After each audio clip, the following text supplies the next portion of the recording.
Setelah lapor Yusuf ke sumur, saudara-saudaranya sangat takut untuk pulang dan bertemu Nabi Yakub. Mereka pun menunggu sampai malam agar bisa menutupi keburukan mereka. Mereka juga memiliki ide untuk mengatakan kepada Yakub kemana Yusuf.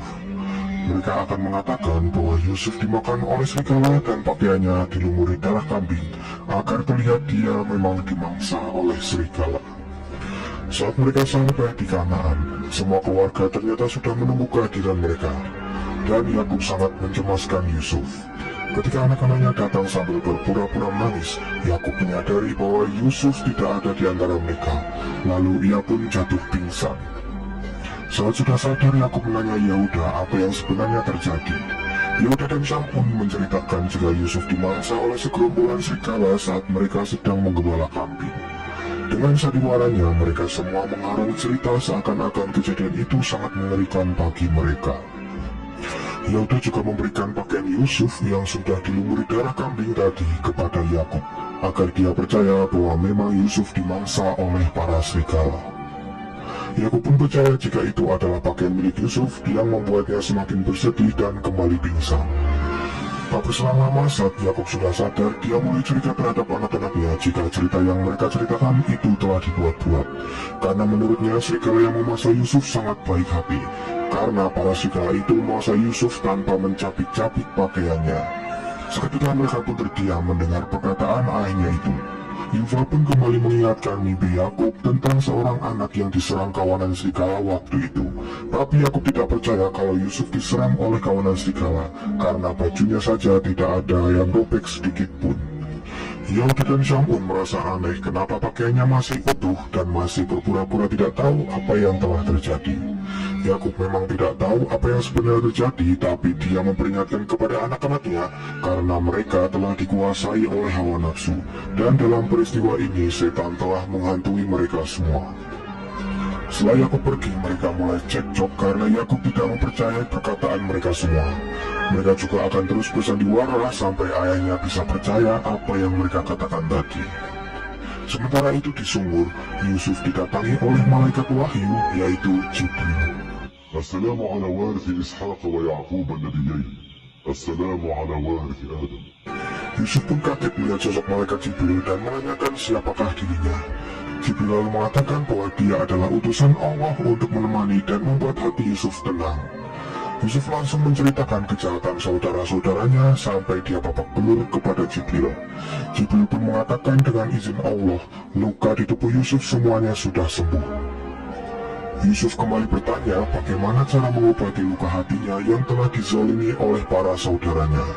Tapi dia tidak ingin saudara-saudaranya itu dihukum karena dia sangat menyayangi mereka semua. Dia hanya bingung kenapa para saudaranya tidak menyukainya dan apa salahnya kepada mereka. Jibril menjelaskan setelah peristiwa ini kelak keturunan Bani Israel juga akan melakukan hal yang sama kepada keturunan Nabi, bahkan sampai membunuhnya. Semua Nabi akan mendapatkan perlakuan buruk dari mereka.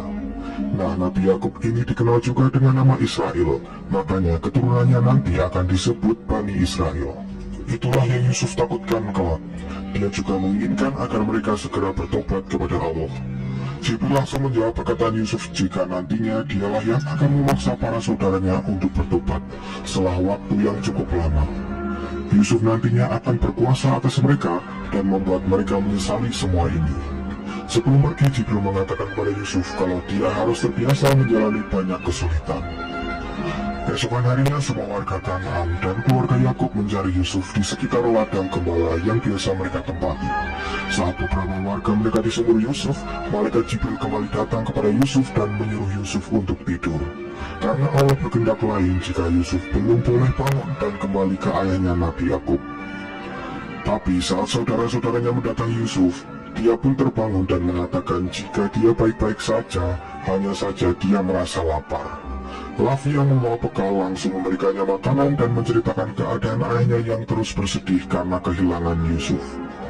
Singkat cerita, ada sekelompok khilafah atau pedagang sedang berada di sekitar sumur Yusuf. Dan di saat itu juga, datang badai pasir yang membuat khilafah itu harus kehilangan arah untuk menuju Mesir. Ternyata pemimpin khilafah itu juga pemeluk agama Tauhid karena dia juga merupakan cucu dari Nabi Ibrahim. Pria itu bernama Malik. Mereka pun bergegas melanjutkan perjalanan menuju Mesir, tapi karena mereka kehabisan air, mereka harus mencari air terlebih dahulu agar persediaan mereka bisa mencukupi saat dalam perjalanan. Ketika khilafah itu mendekati sumur Yusuf, para saudara-saudara Yusuf segera bersembunyi karena mereka tidak ingin ketahuan.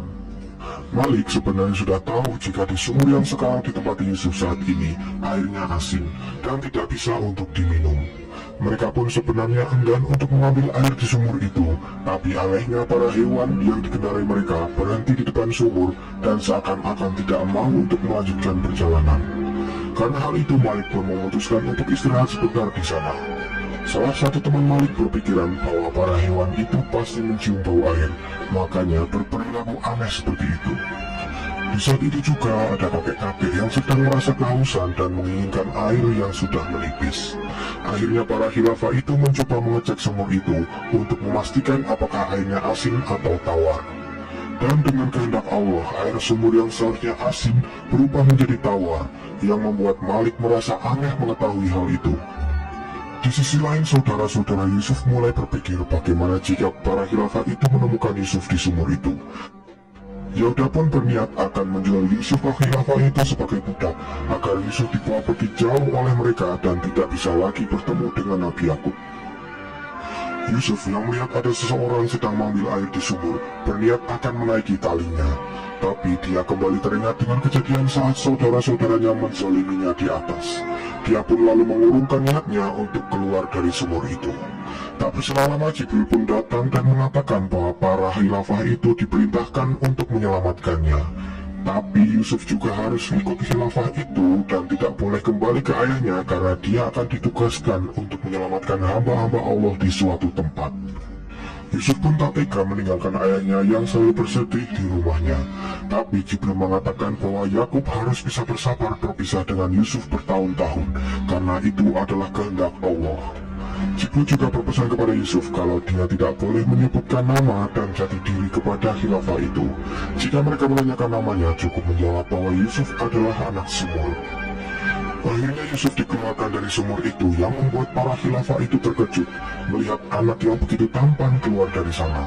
وماذا كنت تفعل داخل البئر؟ لم تقع عيناي على ولد بهذا الحسن والجمال. Yusuf terlihat sedang mencari keberadaan saudara-saudaranya, dan tak berselang lama mereka pun datang lalu menyatakan bahwa Yusuf adalah budaknya yang kabur. Mereka pun berniat akan membawa Yusuf pulang, tapi Yusuf sempat mengatakan kepada Malik bahwa mereka telah membuangnya ke dalam sumur itu, yang membuat Malik merasa iba terhadap Yusuf. Ketika Yusuf ditanya oleh Malik apakah benar dia budak mereka, Yusuf hanya menjawab bahwa mereka punya kekuasaan atas dirinya dan penanggung jawab urusannya. Hal itu membuat Malik berpikir bahwa jawaban Yusuf memiliki beberapa arti dan tidak akan mengembalikan Yusuf kepada mereka. Yehuda pun berniat akan merebut Yusuf secara paksa, namun hal itu langsung dicegah oleh Lavi yang lalu menawarkan untuk menjual Yusuf kepada Malik. Malik pun merasa aneh kenapa mereka begitu cepat berubah pikiran. Lavi pun mengatakan bahwa mereka sudah lelah harus selalu mencari kemana Yusuf pergi. Mereka pun saling berunding dan akhirnya mendapatkan sebuah kesepakatan untuk menjual Yusuf. Mereka juga meminta agar membawa Yusuf pergi sejauh mungkin agar dia tidak bisa kembali lagi. Yehuda lalu mengancam Yusuf jika dia kembali lagi ke Kanaan, maka dia akan langsung membunuhnya. Mereka juga menandatangani sebuah bukti transaksi penjualan budak agar nantinya Yusuf bisa dijual kembali oleh Malik. Sebelum pergi, Lavi mengatakan kepada Yusuf bahwa para khilafah ini lebih baik dari mereka dan menyuruh Yusuf untuk pergi bersama khilafah itu. Yusuf mengatakan bahwa ini semua memang sudah kehendak Allah jika dia harus ikut bersama para khilafah ini. إنها إرادة الله تعالى أن أذهب مع هذه القافلة. Dia malah lebih khawatir jika Lavi dan saudara-saudara lainnya tidak diampuni oleh Allah. Yusuf juga meminta Lavi untuk menjaga adiknya Benyamin di rumah. Setelah itu Yusuf pun pergi meninggalkan saudara-saudaranya bersama para khilafah menuju negeri Mesir.